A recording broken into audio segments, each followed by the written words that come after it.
আসসালামু আলাইকুম সুপ্রিয় ১৯তম পরীক্ষার্থীবৃন্দ। আপনারা জানেন আমরা অলরেডি বাংলার একটি মডেল আলোচনা করেছি। আজ আমরা বাংলার ২ নম্বর মডেল আলোচনা করব, যেটি আসলে ১৯তম পরীক্ষার্থীর জন্য খুবই ইম্পর্টেন্ট। যা আমি টানা ৪ বার প্রিলি পরীক্ষায় উত্তীর্ণ হয়েছি, যেভাবে যে প্রশ্নগুলো পড়ে সেগুলো আপনাদের কাছে শেয়ার করার চেষ্টা করবো ইনশাআল্লাহ। সো চলুন শুরু করি।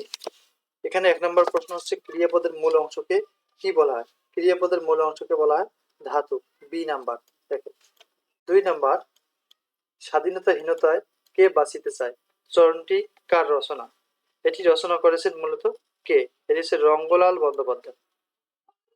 শুদ্ধ বাক্যটি চিহ্নিত করুন, অর্থাৎ নিচের বাক্যগুলোর মধ্যে কোনটা শুদ্ধ? বিধান ব্যক্তিগণ দারিদ্র্যের শিকার হন। নিচের কোন শব্দে বিদেশি উপসর্গ ব্যবহৃত হয়েছে? বিদেশি উপসর্গ ব্যবহৃত হয়েছে এখানে নেমরাজি শব্দ। কোন বানানটি শুদ্ধ? ৫ নম্বর প্রশ্ন, এটি হচ্ছে এ নাম্বার, পাষাণ, মূর্ধন্য লাস্টে আছে। বাংলা সাহিত্যের ইতিহাসে প্রাচীনতম মুসলমান কবি কে ছিলেন? তিনি ছিলেন শাহ মোহাম্মদ শহীদ। আমরা অ্যান্সারগুলো একটু লেট করতেছি যাতে আপনারা নিজেরাই প্র্যাকটিস আগে করতে পারেন যে কোনটি অ্যান্সার, তারপরে তাহলে আপনাদের একটু প্র্যাকটিস হবে। মদের গর্ব মদের আশা, এটি আসলে জানেন অনেক পরীক্ষায় আসছে। এর অ্যান্সার হবে অতুল প্রসাদ সেন। মধুসূদন দত্ত রচিত বীরাঙ্গনা কি? বীরাঙ্গনা মূলত হচ্ছে পত্রকাব্য। রোহিণী কোন উপন্যাসের নায়িকা? এটি হচ্ছে কৃষ্ণকান্তের নবীন। নিম্নরেখ কোন শব্দে করণ কারকের শূন্য বিভক্তি ব্যবহৃত হয়েছে? এটি হচ্ছে এ নাম্বার, ঘোড়াকে চাবুক মার। এই চাবুকটা হচ্ছে করণ, উপকরণ যাকে বলা হয়। রূপসী বাংলার কবিকে বা কাকে রূপসী বাংলার কবি বলা হয়? জীবনানন্দ দাশকে। এটাকে আবার প্রকৃতি কবিও বলা হয়। ১২ নাম্বার, বটতলার পুঁথি বলতে কি বোঝানো হয়েছে? বটতলার পুঁথি বলতে বোঝানো হয়েছে দোভাষী বাংলা রচিত পুঁথি সাহিত্য। এক কথায় প্রকাশ করুন যা বলা হয়নি, এটি হচ্ছে অনুক্ত। কবি, গান রচয়িতা এবং গায়ক হিসেবে এরা উভয়ে পরিচিত। কারা? এরা হচ্ছে অ্যান্টনি ফ্রিঙ্গি এবং রামপ্রসাদ সেন বা রায়। কোন শব্দে ধাতুর সঙ্গে প্রত্যয় যুক্ত হয়েছে? এটি হচ্ছে পাঠক, পাঠ অক। বাগধারা যুগলদের মধ্যে কোন জোড়া সর্বাধিক সমার্থক বাচক? এটি হচ্ছে বি নাম্বার, বক ধার্মিক, বিড়াল তপসী। বাংলা সাহিত্যের সর্বাধিক সমৃদ্ধ ধারা কোনটা? সর্বাধিক সমৃদ্ধ ধারা বাংলা সাহিত্যে হচ্ছে এই চারটির মধ্যে কোনটি হতে পারে? সর্বাধিক সমৃদ্ধি ধারা, এটি হচ্ছে আমাদের ১৭ নম্বর প্রশ্ন, যার অ্যান্সার হবে ডি, গীতি কবিতা। মুসলমান কবি রচিত প্রাচীনতম লেখক কোন বা প্রাচীনতম বাংলা কাব্য কোনটা? প্রাচীনতম বাংলা কাব্য হচ্ছে ইউসুফ জুলেখা, শাহ মোহাম্মদ শফি যেটা লিখেছেন। বাংলা ভাষা এই শব্দটি গ্রহণ করেছে চীনা শব্দ থেকে, সেটি হচ্ছে সাসি। ডক্টর মোহাম্মদ শহীদুল্লাহ ছিলেন মূলত একজন কোনটি হবে? ভাষাতত্ত্ববিদ, সমাজ সংস্কারক, ইনি হবে ভাষাতত্ত্ববিদ। গোপ খেজুরে এই বাগধারাটির অর্থ কি? গোপ খেজুরে এই বাগধারার অর্থ হচ্ছে নিতান্ত অলস। কোন দুটি অঘোষ ধ্বনি? অঘোষ ধ্বনি হচ্ছে স, স।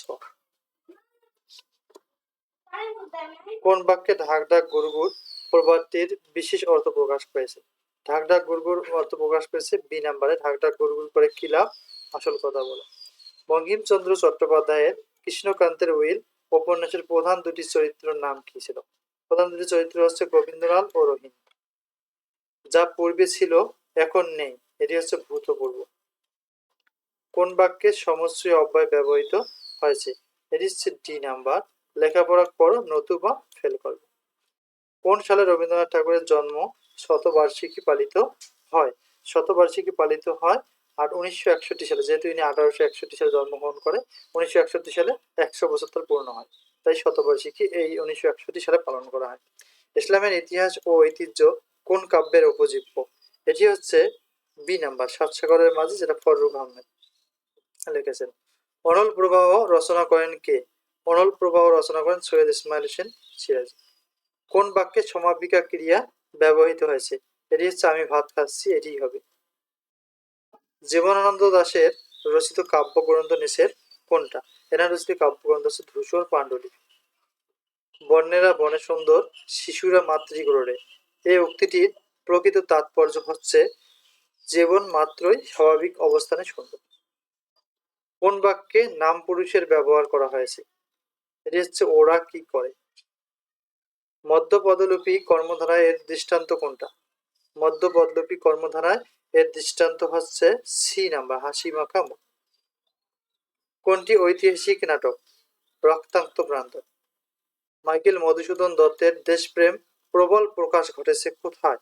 এটি হচ্ছে 36 হচ্ছে ডি নাম্বার, সনেটে। সনেটকে মূলত কিন্তু চতুর্দশপদী কবিতা বলা হয়। মুসলিম ভারত নামক সাহিত্য পত্রিকার সম্পাদক কে ছিলেন? এর সম্পাদক ছিলেন মোজাম্মেল। বাংলা বানান রীতি অনুযায়ী একই শব্দের কোন দুটি বানানই শুদ্ধ? এটি হচ্ছে এ নাম্বার, হাতি স্বীকারও হবে, দীর্ঘিকারও হবে। মানিক বন্দ্যোপাধ্যায়ের পদ্মা নদীর মাঝি নামক উপন্যাসের উপজীব্য কি, অর্থাৎ মূল বিষয়টা এখানে কি ছিল? জেলে জীবনের বিচিত্র সুখ। শৈবাল দিঘিরে কয়ে উচ্চ করি শির, লিখে রেখো এক বিন্দু দিলাম শিশির। এই অংশটুকুর মূল প্রতিপাদ্য বিষয় কি? এটা হচ্ছে অকৃতজ্ঞতা, সি নাম্বার। তো thank you for watching this video.